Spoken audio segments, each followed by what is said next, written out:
Welcome to the No Quit Living podcast, where Monday through Thursday, we will bring you bite-sized episodes to help inspire, motivate, and encourage you to crush your day. Whatever today brings you, make sure you bring your best. Welcome to episode number 628 of the No Quit Living podcast. I'm your host, Christopher J. Worth, and today's theme is process before results. Our quote of the day comes to us from Nick Saban. Don't focus on the outcome, focus on the process of becoming the best you can be. Before we jump into today's episode, I have one quick request for you. If there is somebody in your tribe that could use a little bit more encouragement, a spark, or possibly a positive jolt to start their day, please share one of our episodes with them. We really appreciate that, and we really appreciate you. Now, back to today's theme, process before results. Yes, it is a catchy saying. Yes, it is also the title of my last book, but it is not just a slogan. It's a standard. Those three words, lived out daily, can create massive results, incredible breakthroughs, and life-changing opportunities. But here's the key, and as I've said before, what you do matters so much more than what you say. Process before results is not just a phrase. It's all about action, execution, and consistency. One thing I want to touch on that I think we often get confused, and with not only the work I do in the corporate world, but also with college teams, and after my last book, I've been challenged on the idea or questioned if I'm suggesting that we shouldn't set a goal or aim for a desired income. And that is definitely not it.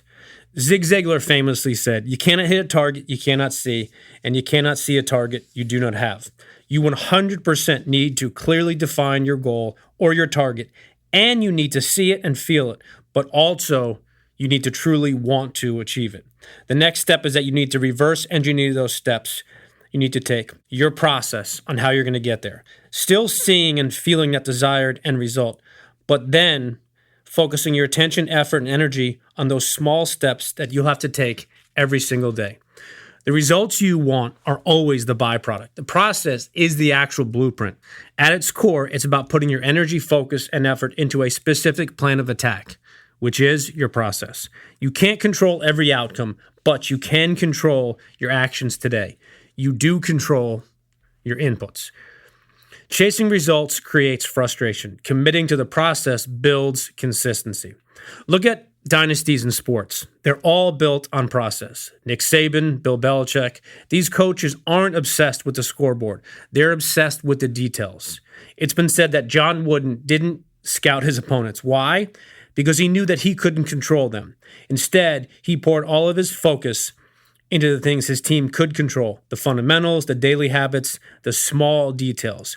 And ultimately, that led to 11 NCAA championships, a record that will likely never be matched. But John Wood never spoke about winning and championships, but he did always talk about the small things and those little details. Michael Jordan was the same way. Yes, he was a champion at every level, college, Olympics, NBA. But what made him legendary wasn't just game day, it was his process. He was fanatical about practice. His process was giving everything he had every single day in every single drill and doing every single rep.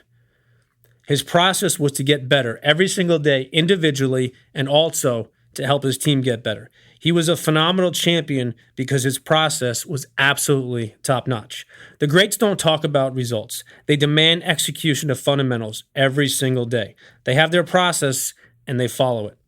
NBA Hall of Famer Jerry Rice said it best. Today I will do what others won't, so tomorrow I can do what others can't. Jerry wasn't just focused on winning. He was intentional about his process. Intentional off-season workouts and grueling training sessions. At one point during off-season, Jerry even took up ballet so he could improve both his balance and footwork. He was specific, he was consistent, he was relentless, and he was definitely intentional. All because he stuck to the process, the results followed.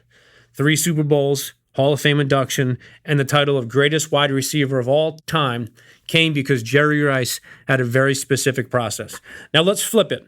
What happens when you focus only on the results? You miss what's right ahead and what's right in front of you. If your eyes are locked on the finish line, you lose sight of the steps that it's going to take to get there. And here's the problem. When the results don't come fast enough, most people quit. They give up. That's why you need to shift the question and stop asking, did I win? And start asking, did I execute today? Or what did I learn? The Navy SEALs have a saying that I love. Under pressure, you don't rise to the occasion, you fall to the level of your training. Think about that for a second. You don't rise, you fall to your training. And your training is your process. That's what you fall back on when it matters most. The process is what prepares you to win when the lights are on, when the pressure is the highest, and when the moments matter. You don't win by putting all your focus on winning. You win when you commit to the process and you follow it every single day.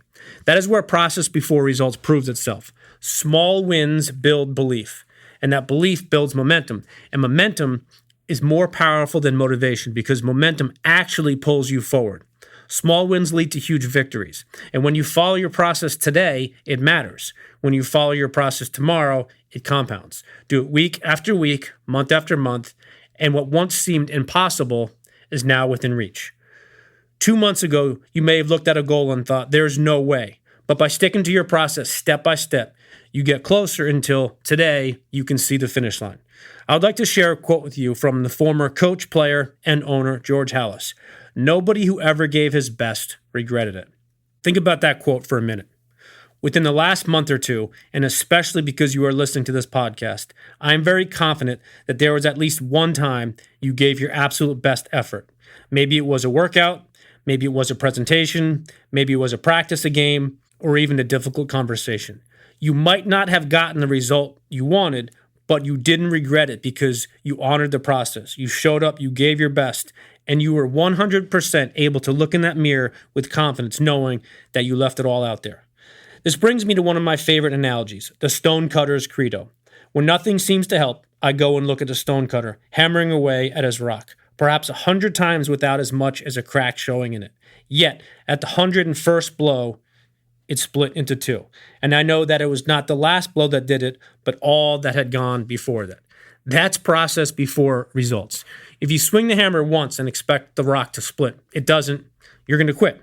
But if you commit to the process knowing that every single swing matters, you keep going, and because you continue to hammer away, eventually you break through. Here's a real-life example, something I've talked about, and I've been very lucky to interview some famous authors. If someone's writing a book, if your only focus is the end result, the finished book, and all you have today is 30 minutes to write, you're not going to be able to start and finish a quality book in under 30 minutes. But if your focus is the process, 30 minutes today, 30 minutes tomorrow, and then the next week, and the week and months following, compound that over time, your book gets finished. Take a moment to think about something big you've accomplished in your own life that you're proud of. I guarantee you got there by breaking it down into smaller pieces and consistently following the process. Now let's look at failure for a second. It may sound strange, but failure is often part of the process. Now, let me explain. The most successful people from all walks of life, business, sports, entertainment, they have all failed. Some of them have failed time and time again. But here's the difference. They did not let failure be final. They learned from it. They used it. Thomas Edison put it perfectly when he said, "I've not failed. I've just found 10,000 ways that won't work." Every mistake sharpens your plan. Every failure gives you feedback. And when you're committed to the process, failure does not define you. It gives you data. Time is your most valuable resource, and it's non-refundable. You never get it back. Your process reveals whether you're investing your time or you're wasting it. Ask yourself, what did I really get in return from my last 60 minutes? What did you do prior to listening to this podcast? Were you following your process and maximizing your time, or perhaps were you wasting it? Did your last 60 minutes move you forward, or did it keep you exactly where you are right now? As we wrap up today's episode, I would like to leave you with a challenge. I personally challenge you to make a commitment to yourself for the next 30 days. I challenge you to pick one goal right now that really means something to you. It could be your health, your finances, relationship, your job. Whatever it is, take a moment right now and write it down. Then break down what it's going to take for you to accomplish that goal, the process. Break it down into daily actions that you can control. Commit to it for 30 days and track it. No excuses. I've said this plenty times, but what gets tracked gets accomplished. At the end of the 30 days, then and only then, evaluate your results and reflect. If you want to take your 30-day challenge to a higher level, share your 30-day process with someone, a friend, a teammate, on social media, or even with an accountability partner. I guarantee you that if you commit to this 30-day challenge and focus on being consistent, not perfect, you are going to either accomplish your goal or get very close to it. Remember, when you focus on the process and commit to it consistently, the results often follow. I appreciate you listening, and as I mentioned at the beginning of our episode, if there is someone in your tribe that you feel would enjoy hearing today's episode, please pass it along to them. And remember, as you go out and crush your day today, we rise by lifting others up. Thank you for listening to the No Quit Living podcast. We would truly appreciate it if you could please subscribe to our show and leave us a rating. For those of you that have shared our episode with others, we can't thank you enough, as it helps us continue to build our brand and reach a much wider audience. Thank you for being a part of our No Quit tribe. I hope you crush your day, and remember, we rise by lifting others up.